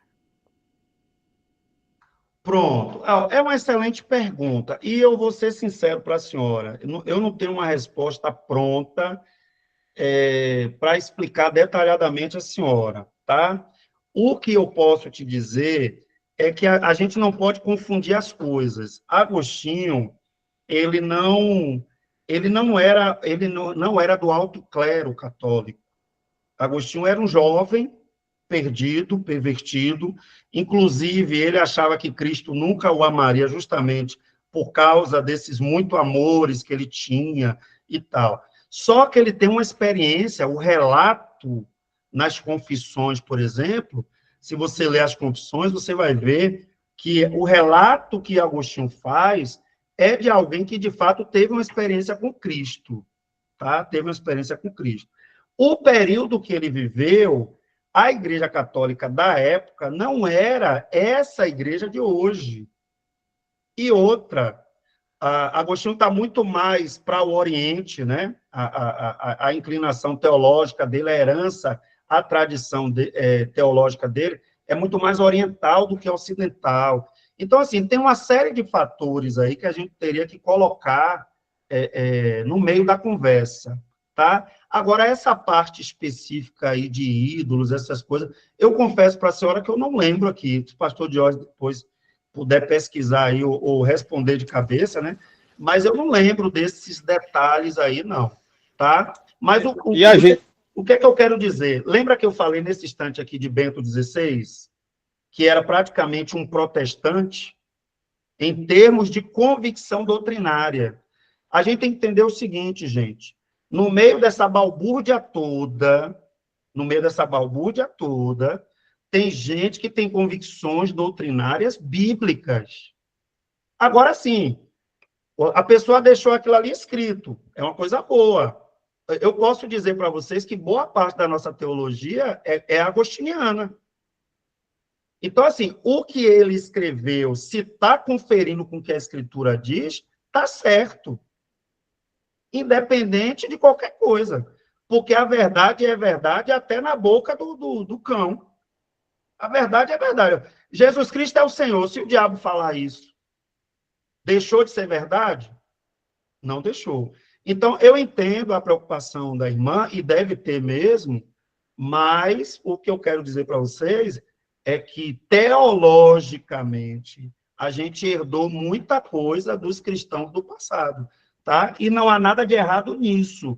O que a gente não pode é herdar uma teologia que seja antibíblica, tá? Então, por exemplo, os dogmas católicos. Dogma é diferente de doutrina. Os dogmas católicos, alguns deles têm fundamento bíblico. Alguns têm fundamento bíblico, outros não. Então, aqueles que têm fundamento, eles são certos. Eles são certos. Por exemplo, no credo apostólico, que não é católico, né? Ele é apostólico, mas ele foi adaptado. No credo diz, eu creio em Deus Pai, Todo-Poderoso, Criador do céu e da terra. Isso está certo? Tá. Então, essa parte da doutrina está certa. E aquilo que não confere com a Escritura está errado, acabou, não tem discussão. É por isso que a gente não a nossa doutrina, ela não é baseada nos homens. Nenhum homem. Inclusive Calvino, que a gente gosta muito. Para mim, é o maior teólogo que já existiu nesse planeta, pela produção que ele deixou, né? Pela produção intelectual que ele deixou. Mas, gente, né? Calvino não era infalível. De vez em quando eu vejo o povo criticando Calvino aí por uma coisa ou outra. Charles Spurgeon, maravilhoso. Os sermões de Spurgeon, gente, é ouro puro. Os sermões. Mas Spurgeon não era perfeito. Quando você lê a biografia de Spurgeon, você vê que ele tinha também os pés de barro. Então, a gente tem que ter esse equilíbrio, né? Esse equilíbrio. Então, a verdade é verdade. Se ela foi dita como verdadeira, baseada na Bíblia, ela é verdade. Tá? Agora, a gente tem que ter esse cuidado que a irmã Nilce colocou aí, né? De não ficar idolatrando Agostinho, Tomás de Aquino, que também tem muita coisa de Tomás de Aquino que é maravilhosa de ler. Agora, tem outras que não valem nada, então a gente tem que ser seletivo, né? Fala, pastor Jorge. A gente precisa lembrar também que até 1517 todos nós éramos católicos. Não tem diferença. Então, a gente por vezes tenta fazer, né, a nossa defesa. Não, mas foi a Igreja Católica aqui, sim. Até 1517, todos nós éramos parte dessa igreja. Quando se fala em igreja até 1517, somos nós. A partir de 1517, há um movimento chamado Reforma Protestante, a gente pode dizer que agiu de forma diferente. Então, lembre, todas as vezes que for dito a igreja fez, nem tem que defender de forma diferente, não, mas foi a Igreja Católica, como o pastor Alex falou. Não é a Igreja Católica Apostólica Romana dos nossos dias, é a Igreja do Senhor que cometeu seus bons atos, seus atos falhos, até 1517, está todo mundo no pacote. Quanto à questão da idolatria, eu não sei se o pastor Alex chegou a falar aqui, mas a idolatria ela foi se desenvolvendo ao longo do tempo. A igreja, a princípio, ela queria homenagear, ela nasce como uma homenagem aos mártires, né? Vamos homenagear os mártires, vamos lembrar Pedro, Paulo, João, Francisco e por aí vai. E ao longo do tempo foi se desenvolvendo essa teologia da mediação. Eles fazem, inclusive, a diferenciação de idolia e latria. Não é todo mundo que é idolatrado, né? A veneração é diferente da adoração. Isso é algo que vai ser desenvolvido depois. Mas, inicialmente, era um movimento apenas de homenagem, que foi transformada no que a gente vê hoje. Exatamente, exatamente. E aí é só lembrar, voltando aqui rapidinho, não vou comentar tudo de novo, mas só para a gente lembrar aqui um pouco das datas, né? Cadê? Aqui, 323, tá? E depois Teodósio, que é 380, se eu não me engano. Não tem aqui cadê Teodósio? 380, tá certo. Isso, 380, tá? Que é o ano que Agostinho nasce, se eu não me engano, não é isso? Ou é o ano que ele morre? Não, Agostinho de 354, eu acho. Então, Quer dizer, então, assim, é isso que a gente tem que entender. É como o pastor Jorge explicou bem aí, tá, gente? Nessa época, todo mundo era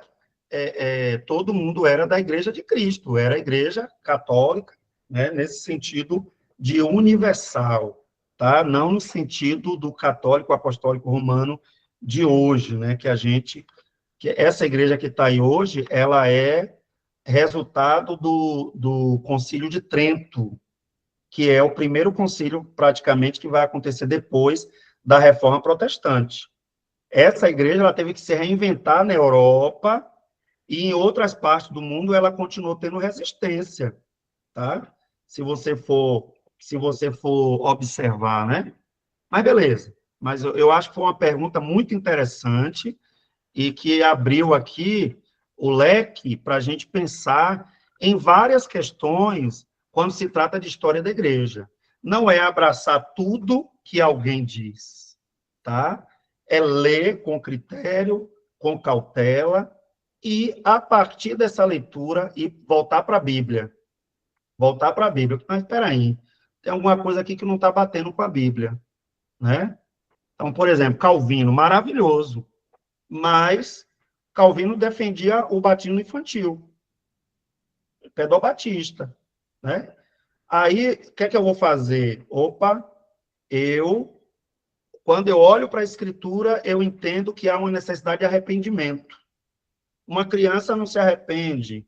Ah, mas aí eles batizam baseados na circuncisão, né? Confiando que a criança ela está debaixo de uma aliança, e essa aliança que os pais têm com Cristo vai se confirmar nos filhos, consequentemente, quando ela crescer, ela vai fazer a pública profissão de fé, não precisa batizar de novo. Olha quanta volta eu tive que fazer para explicar. Então, a gente não batiza. A gente não batiza assim. E outra, eu sou mais rigoroso ainda quanto a isso. Meu filho já está caminhando para 17 anos. Ele já falou umas 2 vezes de batizar. Mas eu não batizei ainda. Não batizei. Tá? Por quê? Porque eu quero que a pública confissão de fé seja dele mesmo. Não é, porque meu pai, não sei o quê, não. E isso vai acontecer. Ele já fez várias declarações e tal, mas quando a pessoa quer mesmo, que você vê que o evangelho pegou de jeito e que a pessoa quer mesmo, ela desperta e se batiza. Não, vou batizar logo porque, sabe, gente? E batismo é coisa séria. É coisa séria. Você tem que crer, você tem que praticar a palavra de Deus e tem que ser pela sua fé, não pela fé dos seus pais, não pela fé do fulano do Beltrano, tá? Então, a gente tem que ter esse cuidado. Eu não estabeleço idade, não. Eu acho que uma criança com 10 anos, sei lá, ela pode ter um grau de maturidade e desenvolvimento que ela demonstra que ela está pronta para batizar. Ela está pronta, entendeu? Agora, como também a pessoa pode ter 60 anos e ainda está na sem vergonhice. Entendeu? Então, não tem nada a ver essa questão de idade, né? Tem que tomar uma decisão por si só. Por quê? Porque quando você toma a decisão sua, ela é para a vida toda. Ela é para a vida toda. Agora, quando você toma a decisão dos outros, né? Não, eu só batizei porque eu queria cantar no louvor da igreja. Né? Todo errado. Porque batismo não é isso. Então, toda vez que falar assim, eu quero batizar, meu pai. Você quer batizar por quê? Eu quero batizar porque eu quero cantar. Não, não vai batizar, não. Você tem que entender porque é que você quer batizar. Eu já dei 1 milhão de estudos. Então, você tem que entender. Eu quero batizar porque eu sou um pecador miserável, que fui resgatado pelo Evangelho de Jesus. Ele me salvou, ele me libertou, ele me transformou. E a gente precisa orar para que nossos filhos tenham essa experiência. Agora, a gente teve um retiro de jovens, teve uma hora lá que ele veio todo quebrantado, me abraçou, me beijou. Meu pai, eu te amo, meu pai, eu te amo, eu te amo. Eu falei, opa, deixa Deus agir. Entendeu? Então, a gente tem que confiar nisso. Fé, ela não é por herança histórica. Fé é decisão, né? Aquilo. Então, isso foi se perdendo em vários momentos, né? Beleza. O que é que acontece? Essa peregrinação começou a ter problema. Roubos, mortes no meio do caminho, disputa comercial. Imagine, gente, um monte de peregrino, os árabes doidos para vender alguma coisa, né, para esses peregrinos, mas a igreja queria deter a rota, porque virou uma rota. E toda rota ela tem também uma finalidade comercial. Então, as cruzadas, elas foram motivadas por isso. Aí aqui tem algumas, né, algumas das principais cruzadas, né, a partir do ano 1096, lembrando que teve o cisma do Oriente, não esqueça essa informação, tá? 1054. Então, a primeira cruzada aconteceu 42 anos depois do cisma. Aquela região começou a ficar balançada em termos de disputa pelo comércio, disputa pela fé que as pessoas iam buscar a lasca da cruz, iam buscar um monte de coisa. Então, a primeira cruzada, aí aqui tem os principais notáveis, né, os motivadores, os resultados. Gente, eu não vou ler isso aqui, mas é só para vocês terem uma ideia, tá? Teve uma dessas cruzadas aqui, depois, se o pastor Jorge puder pesquisar, eu acho que não é essas primeiras, não, que foi a Cruzada dos Infantes, né? Que foi essa aqui, ó. Cadê? A Cruzada das Crianças, Cruzada dos Infantes. Alguns livros usam essa expressão, né? Esse tal de Nicolau, né? Ele colocou, ele teve um vislumbre, né? Uma visagem, porque tem gente que tem visagem, né? Visão é outra coisa. Ele teve uma visagem, sei lá o que foi, que ele colocou na cabeça dele que se ele levasse não sei quantas mil crianças, e essas crianças lutassem por ter um coração puro, né? Que é outra coisa que a gente também herdou errado, né? Essa ideia de que criança nasce pura, né? Que ela só vai se tornar pecadora depois e tal.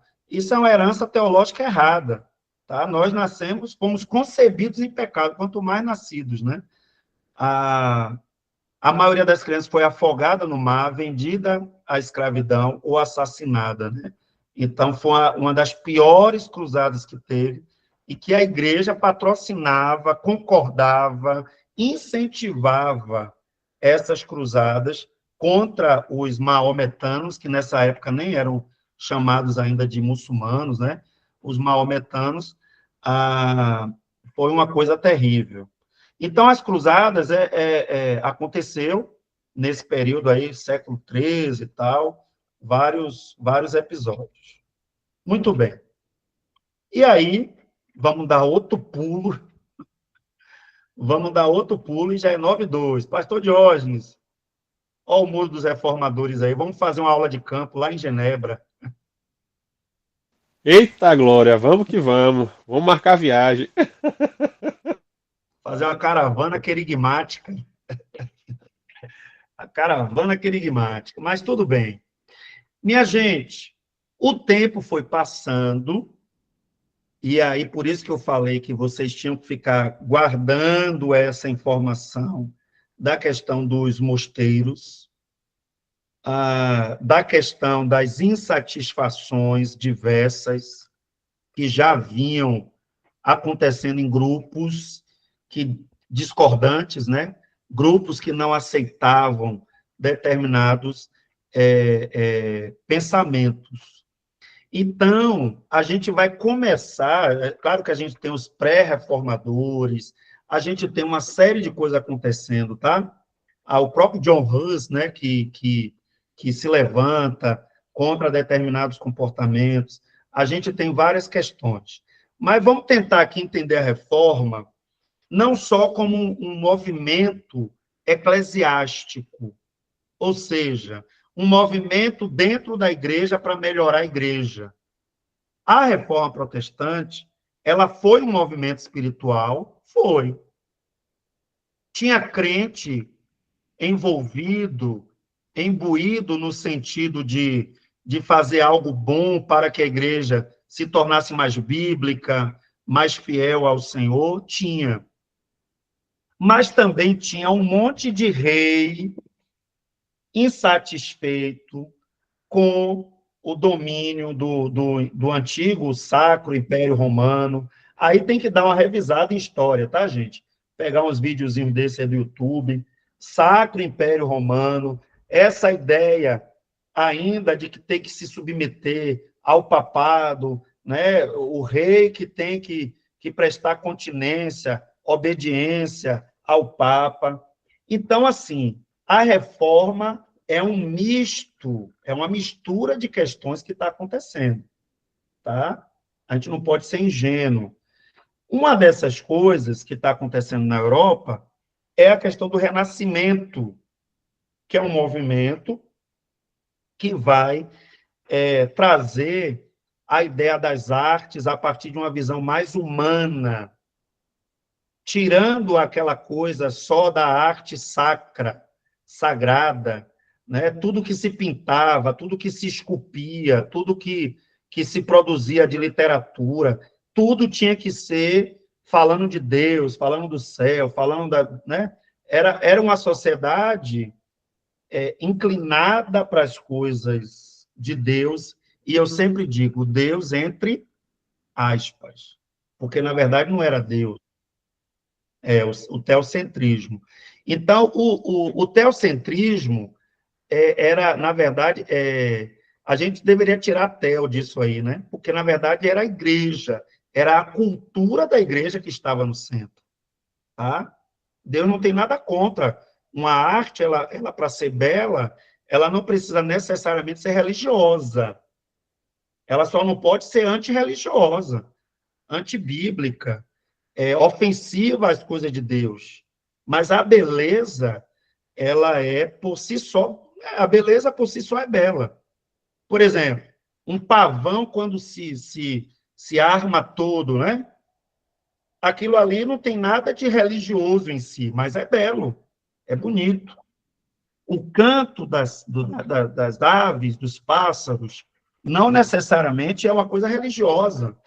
Você não está transmitindo uma comunicação religiosa. E Deus é louvado e glorificado através dessas coisas que a própria natureza produz. Então, só que a igreja bitolou tanto, a igreja medieval, a igreja católica da Idade Média, né? Bitolou tanto as pessoas. Lembra que eu falei alguns slides atrás que era proibido até sentir prazer? E aqui eu não estou nem falando de prazer sexual, que já era uma coisa horrível, né? Para pensar que você tem que ter prazer sexual era uma coisa horrível, tá? Então, sabe aquela coisa que nossos avós diziam assim, menino, fecha esses dentes, por que você está com esses dentes abertos? Tá com essa... Meu bisavô dizia assim, você está rileando demais. Porque a mentalidade medieval era essa. Tinha eu não sei se era uma ordem monástica, mas um dos grupos da Idade Média que tinha uma proibição de rir, porque o riso era em si pecaminoso. Por quê? Porque era uma demonstração pública de prazer, tá? Então, é essa mentalidade que está aí. E que a sociedade começou a questionar. E eu considero que tinha que questionar mesmo, né? Mas, peraí, onde é que está escrito aqui na Bíblia que Deus diz que não é para rir, gente? Tive uma pessoa na Petrobras, eu trabalhava na Petrobras, aí a pessoa passou por mim e falou assim, você é crente? Você não parece que é crente, não. Eu falei, vixe, tomei um susto. Eu falei, pronto, que agora me pegaram no flagrante. Eu devo estar fazendo alguma coisa errada. Aí eu falei, por que eu não pareço? Aí ela disse assim, porque todo lugar que eu vejo, você está passando, fala com as pessoas, sorri, não sei o quê. Aí eu falei assim, ufa, ai meu Deus, ainda bem. Eu pensei que eu estava pecando, estava fazendo uma coisa errada. Mas, na verdade, assim, é porque tem crente que é assim, tem uns crentes chatos, irmãos. Tem uns crentes sisudos, chatos. Fecha os dentes. Seriedade. Irmãos, a paz do Senhor, meus amados irmãos, né? Ok, é claro que a gente tem que ter seriedade com as coisas de Deus, principalmente com a boa teologia, principalmente com a verdade das Escrituras, mas não tem nenhum lugar na Bíblia que diga que essa sisudez, né, ela é uma coisa que demonstre piedade. Não é. A pessoa pode ser extremamente séria e ser um pedófilo, fazer coisas absurdas, né? E uma pessoa pode ser extremamente divertida e ser uma pessoa santa, comprometida com o evangelho. Então, a gente tem que ter cuidado, porque o renascimento, primeiro, esse humanismo aqui, gente, cuidado, não é o humanismo filosófico, que aí já é uma coisa já do século XVIII, XIX, tá? Esse humanismo aqui é dizendo o seguinte, ó, eu não quero fazer uma escultura de anjos. Eu quero fazer uma escultura de um pensador, uma pessoa que está assim com a mão, ó, pensando na vida, Porque um anjo é tão importante, maravilhoso, mas a humanidade também tem a sua importância, né? A gente precisa tratar as pessoas com humanidade, precisa valorizar aquilo que é humano. Claro que teve outras coisas também, esculpir mulheres desnudas, uma série de coisas. Claro que teve outras coisas também, mas, na essência, esse humanismo aqui é pensar a sociedade. Que mundo é esse que a gente está vivendo? Aí isso alterou a visão literária também, porque agora as pessoas não querem mais escrever só a biografia dos santos, padres, né, das pessoas piedosas e tal. Eles querem escrever coisas para fazer as pessoas pensarem. A ficção, nossa, você está criando personagens, como é que é isso? Quem é que dá vida a esses personagens? Né? São os anjos de Deus ou são os demônios? Né? Então, isso deu uma roupa nova às artes, isso deu um salto para o campo científico. Ou seja, começa-se a haver uma mudança de paradigma. A sociedade europeia, porque isso aí aconteceu na Europa, e a Europa era cristã, católica, mas era cristã, tá? Então, aí a gente começa a ter uma mudança de mentalidade. A gente tem uma visão teocêntrica, que eu já expliquei, centrismo, centro, Deus, teo, no centro, Deus no centro. Mas eu já expliquei que não era Deus, era a cultura religiosa, porque Deus estava longe de metade das coisas que o povo fazia naquela época. E aqui, fala assim,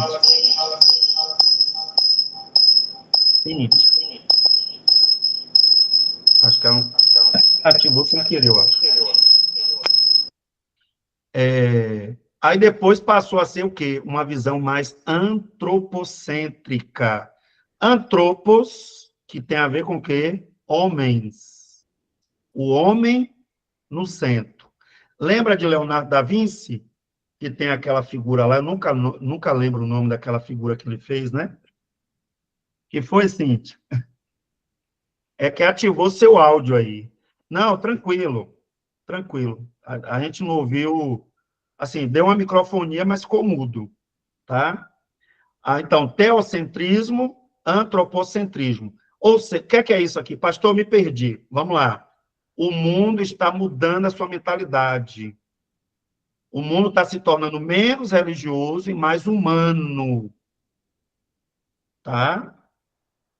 E cuidado para a gente não dizer que isso aqui é de todo ruim. Certo? A questão não é ser humano, o problema não é ser humano. Você pode ser extremamente humano e espiritual. Porque Deus deu a terra para a gente cultivar e regar e cuidar dela. Então, tem coisas que é no campo humano mesmo. Faça uma igreja só com base na espiritualidade, você vai ver o que é que vai acontecer.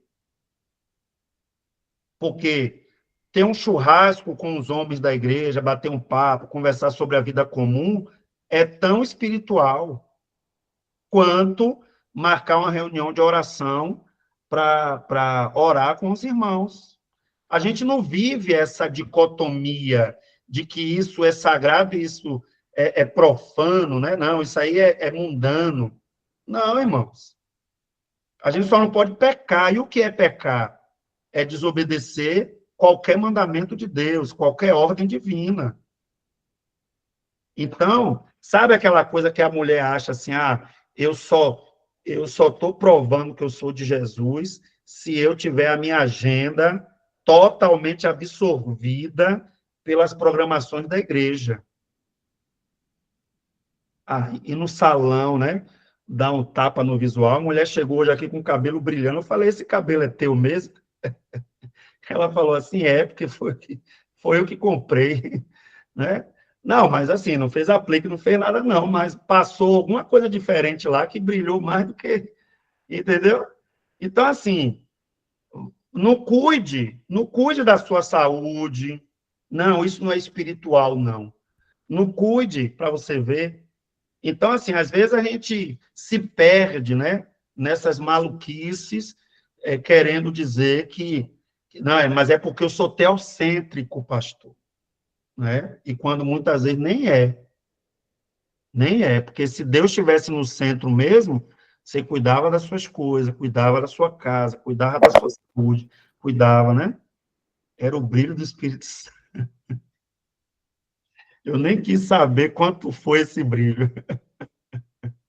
Não, outra dica para os homens, nunca pergunte. Se você quer viver em paz, em segurança, né, pastor Jorge? Ó, outra mudança que teve, o mundo vivia sempre explicado pelo mito, as questões mitológicas, né? Então, a gente não pode atravessar não sei quantas milhas náuticas porque tem um dragão no meio do oceano.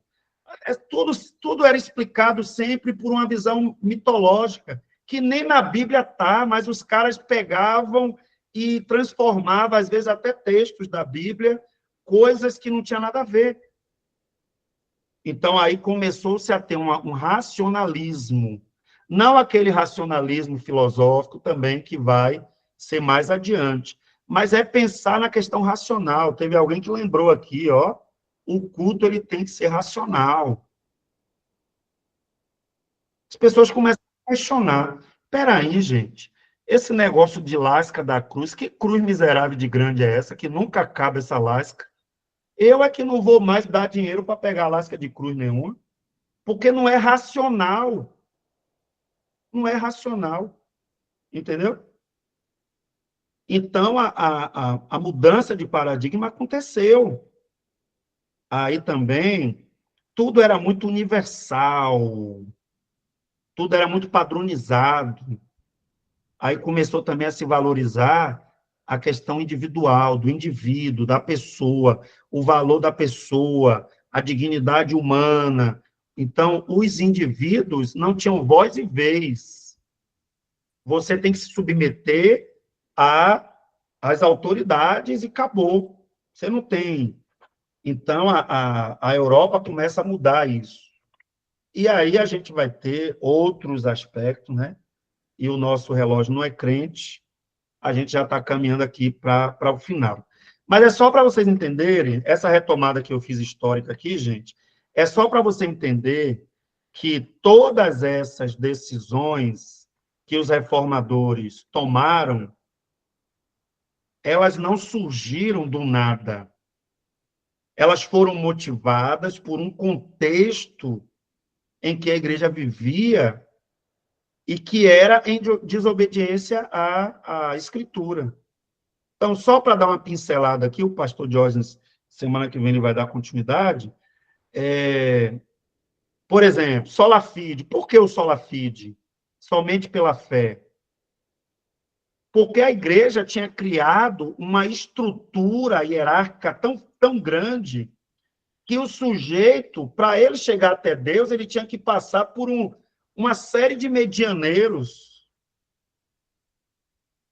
Ele tinha que pagar um monte de pedágios.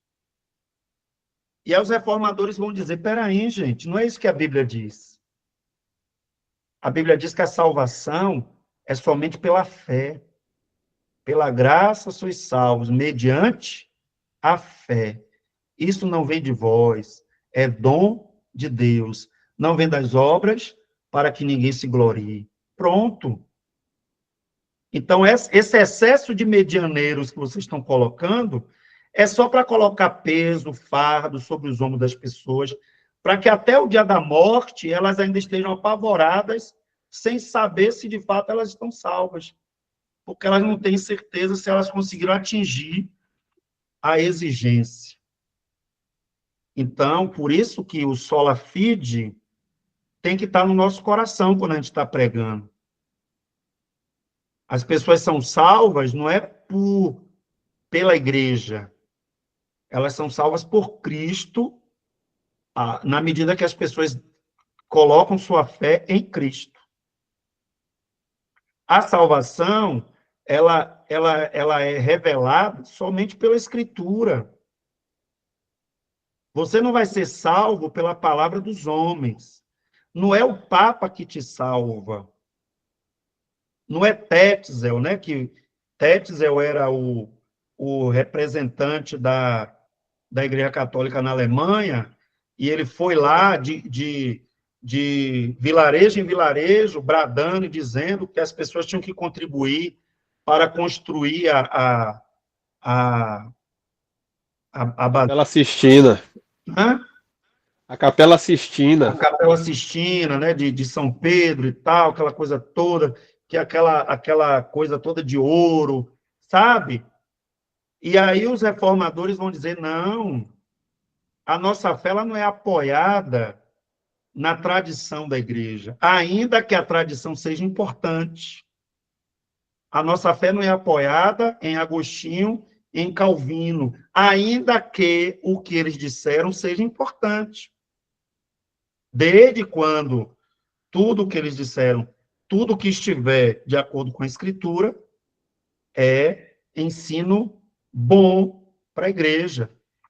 Só que a nossa salvação, ela vem pela revelação da Escritura.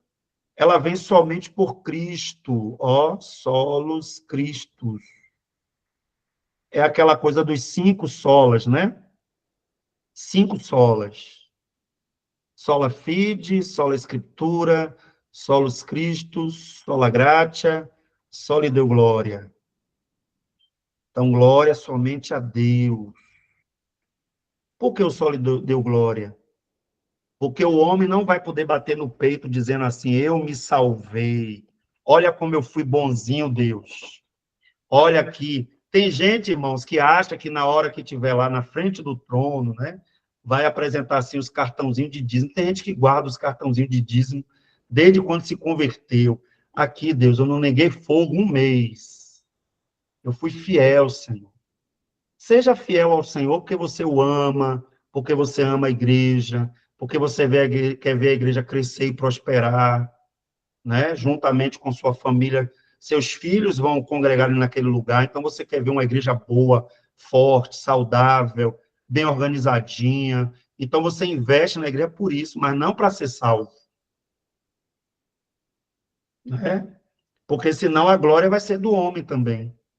Ah, eu cooperei com a minha salvação.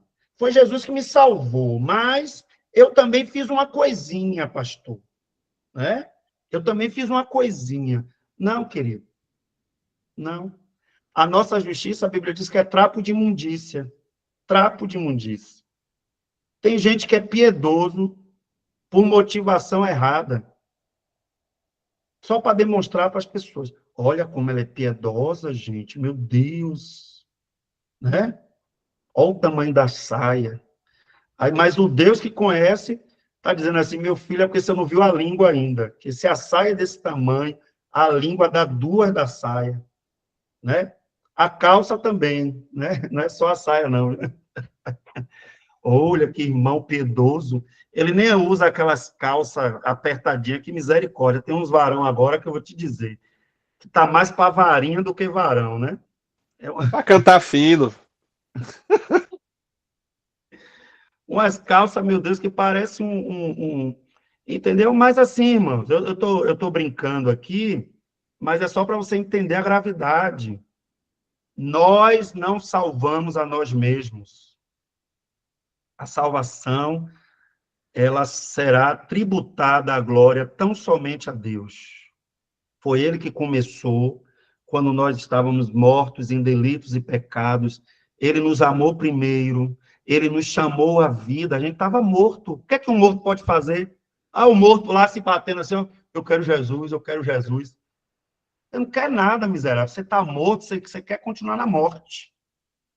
Mas o bom pastor chamou você da morte para a vida. Por isso que a glória vai ser dada só a Ele. Né? Ah, pastor, mas eu tenho que viver em santidade para naquele dia, porque sem a santificação ninguém verá o Senhor. E, de fato, sem a santificação ninguém verá o Senhor. Agora eu lhe pergunto, você é santo porque você quer?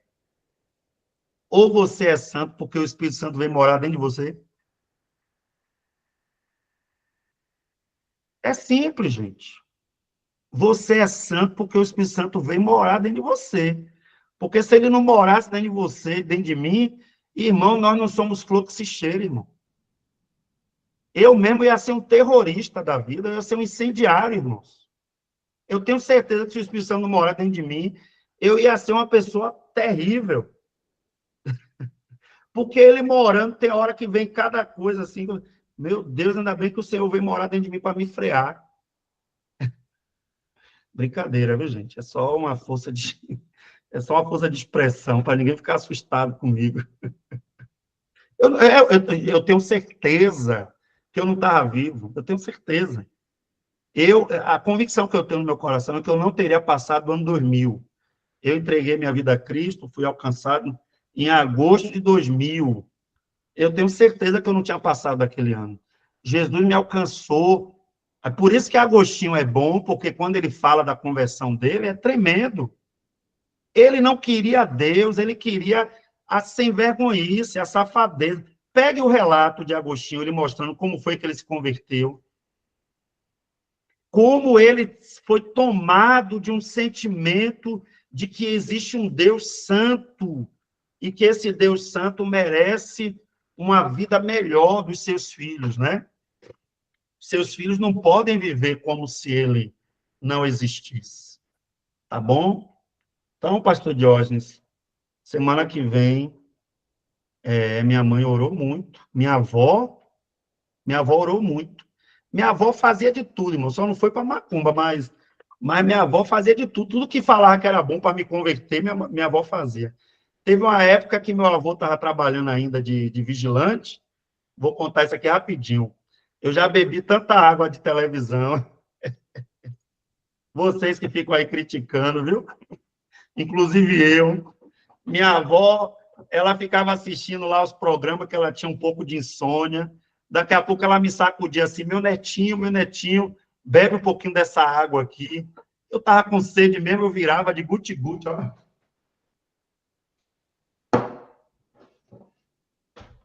A água ungida. A água ungida. Ô, irmãos, pastor, mas aí a fé de sua avó, né? Minha avó, irmãos, minha avó, ela não teve a oportunidade de estudar, ela, né? Minha avó não consegue ler a Bíblia, mas ela ouve e ela, com aquela fé dela, meu Deus, tira meu neto dessa vida, né? Aí ela ia ali, vai lá, meu netinho, bebe um pouquinho dessa água. Opa, peraí, mãe, eu tô dormindo já. Não, miserável, toma essa água aí, você fica tomando essas águas sujas que passarinho não bebe, seu infeliz. Toma. Né? Eu acho que na mente dela ela falava isso. Eu falaria, né? Bebe logo essa água, seu infeliz. Não, ajudou, claro que ajudou, né? Agostinho. Pronto, minha gente, vamos fazer o sorteio. Pastor Diógenes? Quiser comentar alguma coisa, vai comentando aí que eu vou abrir aqui o site, vou colocar os nomes. O pessoal de vez em quando reclama, pastor Alex, que de pessoas que vão para frente para fazer o apelo pro ofertório e são muito enfáticas, né? Então tem gente que já fica parecendo que é de uma igreja neopentecostal. Vocês precisam ver João Tetzel.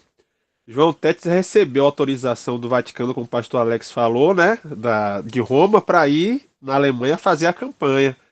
Ele dizia o seguinte: cada moeda que caía no gasofilácio era uma alma que sairia do purgatório para o céu. Pense numa campanha boa. E aí, isso foi uma das coisas que criou revolta no povo e fez com que Agostinho pregasse nas 95 teses na frente da Catedral de Wittenberg. Então, esse era John Tetzel. Lutero. Lutero. Martinho Lutero.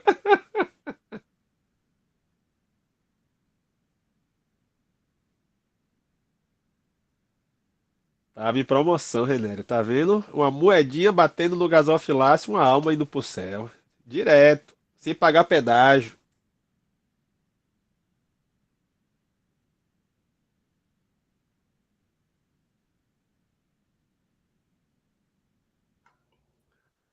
Pronto, minha gente. Deixa eu colocar aqui na tela, tá bom? Coloquei todos os nomes aqui. Ó, eu já ia esquecer de um detalhe, oh meu Deus. É porque É porque o combinado é que quem ganhou não ganha de novo, né? Ô, gente, ó, para não ter trabalho aqui, vamos fazer o seguinte. Se sair o nome de alguém que ganhou, sorteio de novo. Ah, tá bom? Porque daqui que eu tiro isso aqui, misericórdia. Mas o combinado é esse, né? Que quem já ganhou, fica orando pelos irmãos que não ganharam. Pronto. Os nomes estão aqui, ó, vocês estão vendo aqui que tem, né? 65 nomes, mas eu não vou colocar todos aqui, tá? Aí, vamos lá. Tchan, tchan, tchan, tchan. Um ganhador. O som está ativado. Posso soltar?